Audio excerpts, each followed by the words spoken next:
I figured, perfect. I got that fixed. And let's go ahead. Boop, boop, boop, boop, boop, boop, boop. Okay, perfect. All right, chapter 6. This is all about environment. Again, what I took notes on might be different than what y'all took away from these chapters, so please chime in.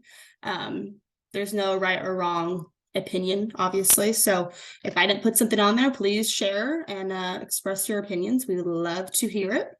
These are just some of the things I took away. Again, I was bad, didn't read it fully, and actually got a second. So mine's a little bit short and sweet this time. But for this chapter, it goes into the environment, which for me, it was eye-opening. I didn't think about this until reading this chapter. So you see that little graph. It's about a cafeteria and how there's soda and water. So Anne, she did a study on changing the location and environment. And I'll read from, it's actually the first page. So there was soda in the primary refrigerators right at the checkout. So of course, people are going to grab the soda, right? Because it's right there. Well, where's the water? For example, this is what she used. So she changed the location and the environment to do kind of a study and see what people would do. She put waters in the primary fridge with the soda, different option, but she also put baskets of water throughout the cafeteria, and what did people do? They grabbed the water because it was more accessible. So for that, I thought, ding, ding, ding, that's a game changer. For example, I don't work on campus anymore. We have our own gym. So at campus, there's always snacks. There's always sodas that parents bring in, or cupcakes for hipsters' birthdays. So what does Miss Olivia do? I go eat it, right? Eat, because it's in my environment. But now that I have my own gym, we don't have the snacks and the sodas and the cupcakes, so I don't eat it. It's a different environment change. So that really was eye-opening for me, just to see the two different environments in my life. Goes into Kurt, he says behavior is a function of the person in their environment. That's on page 83. He kind of goes in saying, behavior is really based on our environment. So if you're in an environment like campus with the chips, the sodas, the cupcakes, everyone's eating it, right? There's no healthy options. That's what's going to happen. Unlike now where I'm in my own gym, I don't have that. So I definitely agree with that. Going into continue chapter 6. Let me see if I can pull this down. Perfect. Every habit is initiated by a cue, which we went over in chapter 5 and chapter 4. And we are more likely to notice cues that stand out. So the more they stand out, the more we're initiated by it. Now, if it's a small cue, we may not notice it, right? But if it's big and dramatic, James is saying we'll be initiated by it. Make a habit a big part of your life, and there you'll make the cue a big part of your environment. This is also in the same chapter. I think this is on the last page of this chapter. One space, one use. I didn't go into detail with this one, but basically saying, let's say, like for me, for example, we work out in the gym, right? That's what we do every hour on the hour with the hipsters. Well, now that environment, that space is just primarily working out. So when I go back to my desk, I could barely work on my laptop because that space for me is working out. So I have found that I have to move a whole different location to do my computer work. And that goes for everything else. I think James gives us an example of medication. So if you want to take your medication at night, put the bottle of the pills by your sink, because what you're going to do before you go to bed, brush your teeth. So small things like that, I thought was neat.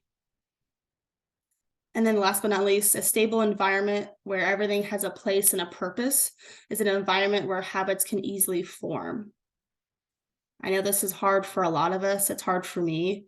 Having a stable environment it's hard, right? We like to control, I definitely like to control my environment the best I can so I could be successful, but that's not always given. So I thought that was neat. And I think that's all I have for chapter 6. Yeah. So again, short and sweet. I'm going to cut off my sharing the screen and kind of open the floor. I'm going to mute myself. Where's my mute? Boop, boop, boop, boop, boop. There we go.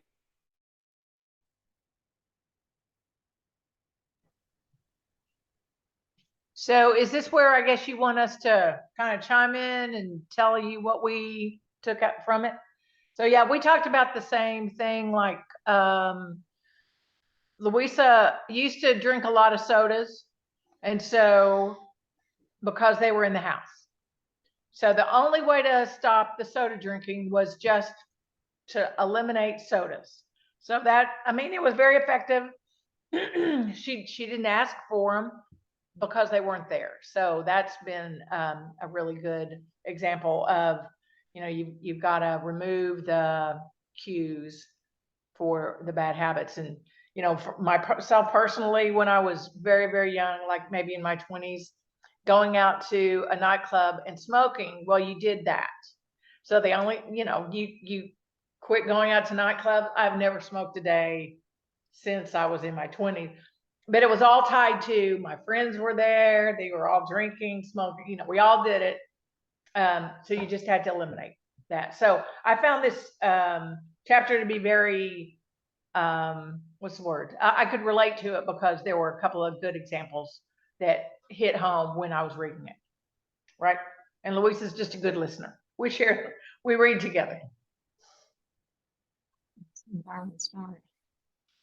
I have a rather a flip on this a little bit that I'm not completely proud of revealing, but when I was working, we had a committee that I was leading that we needed this oncologist to show up to, and his clinic was in the opposite side of the campus, so it was a hike for him to show up for this particular committee meeting. But he followed me back to my office after the first meeting, and he saw I had a big bowl of like chocolate candies or something that I kept in my office. And he said, "Ooh, I love these." And I said, "Okay, well, if you keep coming to this committee meeting, I will give you this bowl of chocolate will be here every time you come." So I was like baiting him to come by creating the environment. Now I think if I put something unhealthy there, he would never have shown up, but he did come for the chocolate. And so, yeah, people would stop by my office to dip into the chocolate. And if I didn't really want company, I was working on a project or something, I just would leave the candy bowl out of the office and then they would stop. So yeah, you can, I didn't know I was doing what this book says. I was manipulating the environment, but maybe not in the most positive direction for all these people. Yeah, that's funny. I definitely agree with you, Patty, Louisa. I mean, y'all aren't the only ones. Before reading this book, it was about 2 years ago. I was sort of new to NP, but also not. A mom came up to me asking, you know, how can we stop my hipster drinking soda? And frankly, I just said, stop buying it. And, you know, the mom kind of looked at me like I was saying something harsh, you know, again, not reading this book or have, you know, read it. I was like, well, it's smart. Just don't buy it. Then this person will not drink it. Right. And she followed through with the steps, the mom, and now this hipster doesn't drink soda anymore. And, you know, after reading this book, I'm like, okay, wow, I was giving the correct information, even though I didn't know the information, right? So yeah, it's crazy what we can do if we change just a little bit of our environment. Especially like Louisa, I think I told the story last time with the snack bucket with Mr. Jesse. Well, the snack bucket isn't there anymore, so Olivia doesn't snack. Again, changing the environment. Jesse took the snack bucket, so Olivia can't snack. Louisa, bucket. You'll have to tell mom. It was a big bucket, Patty. It was a big bucket. It was a big bucket with big chip bags and Full candy. stuff. Yeah. And you know that candy bowl trick that you use? I used to do that because I'm more I guess my habit would be to sit at my desk and not talk to a lot of people. But I found that when I was work, and I don't know if it directly has anything to do with the book, but just to kind of chime in on, I kept candy on my desk because I noticed that people would come in, I will. take a piece of candy, and then they'd strike up a conversation. And it was just a good way of getting people. It's a door opener for sure. Yeah, definitely. So anyway. Yeah, but not good for me. Right. Not good for me. That was great. Does anybody else have anything before we go into chapter 7? Just one thing I underlined, it said, when you step outside your normal environment, you leave your behavioral biases behind. And I thought that was really, might be helpful, and because I'm getting ready to go on a vacation, which is way out of my normal environment. And maybe that's not just for me, but for anyone, a good time to try to begin a different direction, taking on or giving up, whichever, because you're in a whole different place, and it may be a whole lot easier to do it there and then bring that with you back to your environment, even though he does say it's your environment that's triggering it. But if you can, I guess, get some traction on the habit in a different place, maybe then you can have the ability to change the existing environment to something more favorable to support that going on in the future. Yeah, I like that. I know I can use that for myself. I moved. I'm sure everyone knows. My house is basically right next to the gym, right? And Olivia has to have her coffee in the morning. So what does Olivia do before I go to work? I go to Starbucks every morning. That's almost $6 a day. Now, Olivia moved, right? Well, the Starbucks isn't on my way to the office. So again, like Nancy said, my whole environment changed, even though I'm still in Plano. I'm a different location in Plano where there's not a Starbucks next to the gym. So you're right, my habit changed. Now I make coffee at home. It's great, I guess. But now I'm not spending money. I'm not wasting my gas, and I have a new habit. So yeah, that's definitely, I agree with that, Nancy. Small changes in your environment and stepping outside of it will definitely lead into hopefully good things. I will go ahead and share my screen into chapter 7. Oop. Maybe. Oop. Perfect. All right. The secret to self-control. Again, I have my book open, so I'm looking down and looking at my book, just so y'all know. Here we go. This is on page 93. If you're not careful about the cues, you can cause the very behavior you want to stop. So I thought this was interesting. That's, I highlighted, it's almost the very bottom of 93 page. He gives the example of showing pictures of a black lung to smokers lead to anxiety. So what do? They go smoke the cigarette. I didn't know that. I never thought about that, right? And that also gives me a better technique for our hipsters, right? If I say, hey, Louisa, you keep eating that chocolate bar every day, you may not be healthy down the road. Well, what is she going to do? She's going to get anxious. And then what is she going to do? She's going to eat another chocolate bar, right? So this chapter for me really triggered something into what I'm speaking to my hipsters and my families, right? Maybe we can word it differently. Maybe we can showcase a little bit different. So for me, this stuff is very eye-opening to what I do every day with the hipsters and families. This is on 94. Cue-induced wanting. That's external triggers causes a compulsive craving to repeat a bad habit. Again, same thing. Kind of what we just happened again. The same cues you're giving them, the anxiety, they're going to keep doing it because they are anxious, right? He goes into saying self-control is short-term. not long-term. I didn't think about this. I don't know what y'all's thoughts are about this. I kind of agree. I kind of don't. I'm very strong-willed, so I don't know. I would like to hear y'all's opinions on that one. And then last but not least, let me pull this up so I can read that. Perfect. Oh, perfect. Make the cues of your good habits obvious and the cues of your bad habits invisible. We got into this, I believe, chapter 5, when he started showing those graphs and how to create a good habit, how to break a bad habit. Now he is going into, okay, here are the steps, right? So here we go. This first one is how to make a good habit. So 1.1, and we went over this, I believe, in chapter 5. Correct me if I'm wrong. Fill out the habits scorecard, write down your current habits, become aware of them. Use implementation. I will blank behavior at time and location. My example was, I will work out at 5 a.m. in Cowboys Fit. Okay, I'm being very specific. That is what he's wanting us to do.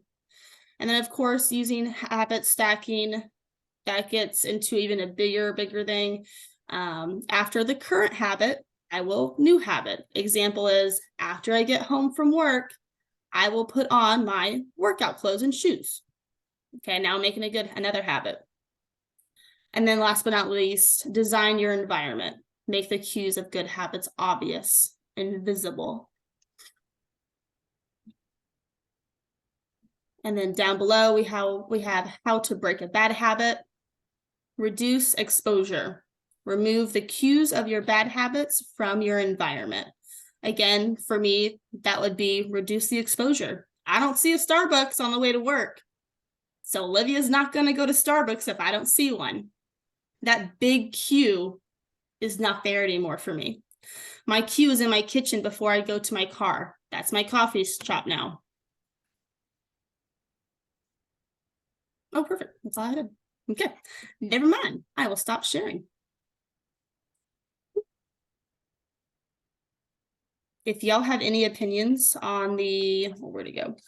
Self-control, I would love to hear it. And I will open the floor up to y'all. So I guess I'm with you. The first notion of telling somebody to quit eating a chocolate bar may not be the best way to get them to stop eating a chocolate bar, because they're going to go home and they're going to think about it, and the next thing they know, they've got a chocolate bar in their hand. So I guess it was in one of the other chapters that I read something that probably I have repeated myself to other people more than anything else, is if you think of yourself as a smoker and you're trying to smoke, you're always going to struggle because you're a smoker and you're trying, and that's where that self-control thing comes in, is that, you know, you can only avoid a cigarette in your hand for so long if you're an addicted cigarette smoker. But if you can talk to yourself and say, I don't smoke, then you are already working toward changing. It's not self-control. It is you because you don't smoke. So you don't want a cigarette because why would you? You don't smoke.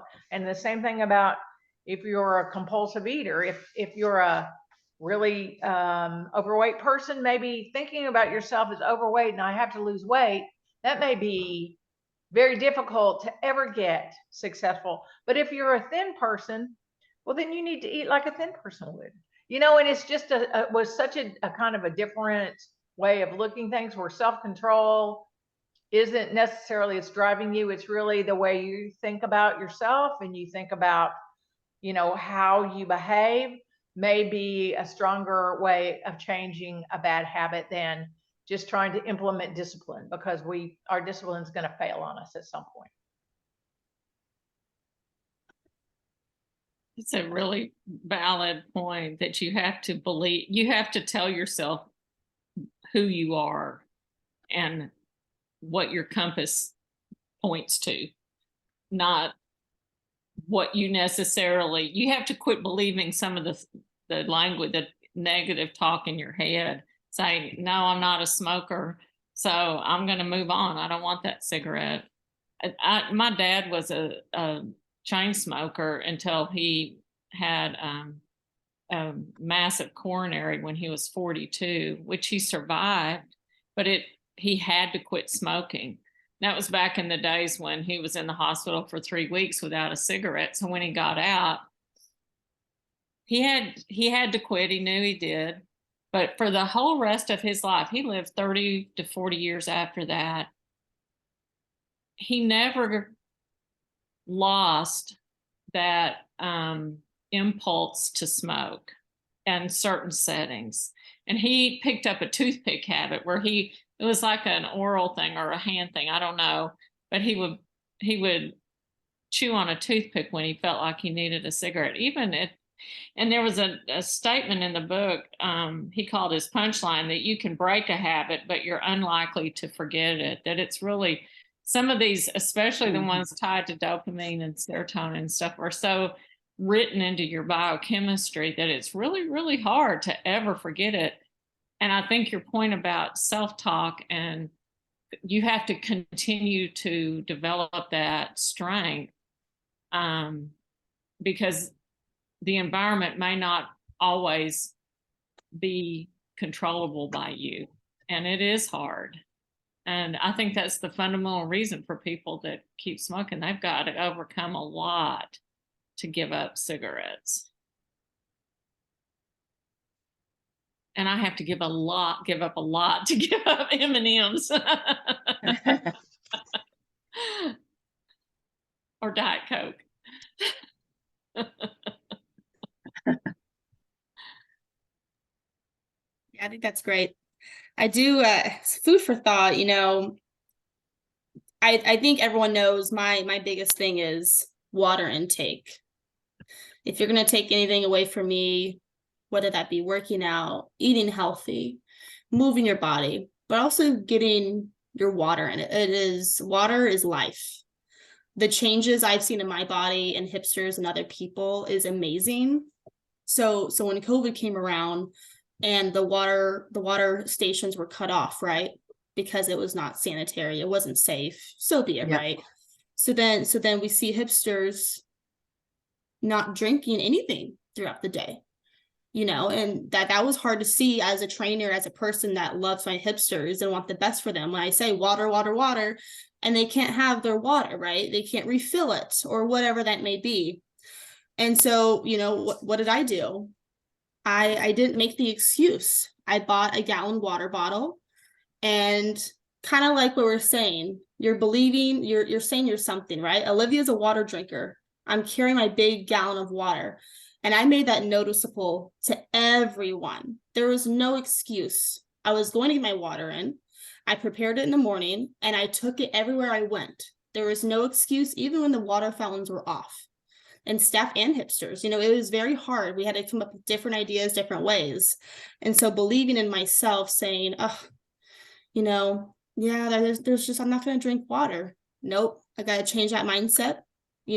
I am a water drinker. I'm going to be healthy and I'm going to prepare myself. And you know what happened? Hipsters saw, and hipsters a couple of weeks later, they started carrying in gallon water bottles. Some do still to this day, some don't, because, the water fountain's back on, so they don't have to carry that big thing over and over again. But just a different route, not saying, with the whole cigarette stuff and say, I'm not a smoker, blah, blah, blah, blah, or I am a smoker, kind of switching it, saying, hey, I'm a water drinker. I'm going to carry my gallon of water with me, stuff like that. So I think I took that approach, not even knowing, right? Again, didn't read the book yet or anything, and I'm already doing it, which I find funny. So anyways, that's just my little food for thought in different route. Well, it just goes, I mean, we have some innate knowledge to some of this, but we don't have it in the front and center of us to use to actually attack some of the tougher problems in our lives, maybe. Yeah. Things you just haven't been able to break bad habits of. Now, if nothing else, the book is kind of helping you see what's causing you to fail. Yes. Yeah. Yep. Does Well, anybody have anything else? not today. Today? It's pretty short and sweet, for sure. I think, let me look at my book, let me look at my planner. Boop, boop, boop, boop, boop, boop, boop. The next chapters that we're gonna be going over are 8, 9, and 10. I believe I put that in the email. If I didn't, let me know. You do have an email with all of the dates. somewhere. Perfect. Thank Yeah. goodness. I'm like, does anyone see my emails? Yes, 8, 9, and 10 on the 22nd. Is that doable for everybody? Oh, yeah, Oh, yeah. Yeah. Okay, Yes. to it. perfect. Then those 3 chapters. And then I sent out the other chapters and whatnot for May and June. And I think that is all I have. Does anybody have any questions, comments, No. concerns? No? Patty, I know I told everyone else, but I'll just give you the rundown. Hipsters have asked me if they can write in the book, make notes. I don't know if Louisa wants to. I write in my book. You don't have to write in your book. I take notes and whatever, but feel free to do whatever y'all want to do. I keep getting those questions, so I just want to let you know what the answers I'm giving them as well. Okay. Yeah, we may not, because we've already told Luisa's younger sister Amanda she's getting this book after we get through with it. There's one person I know of who could benefit from it. It would be her little sister. Oh boy, oh boy. Oh goodness. Well, perfect. If no one has anything else, I'll go ahead and sign us off. Y'all have a great weekend, and I will see y'all on the 22nd. All right, thank Okay. you. Thanks. Okay. Bye. Happy Easter. Thank Bye. you. Bye, Lori. Bye, guys. Bye. Bye.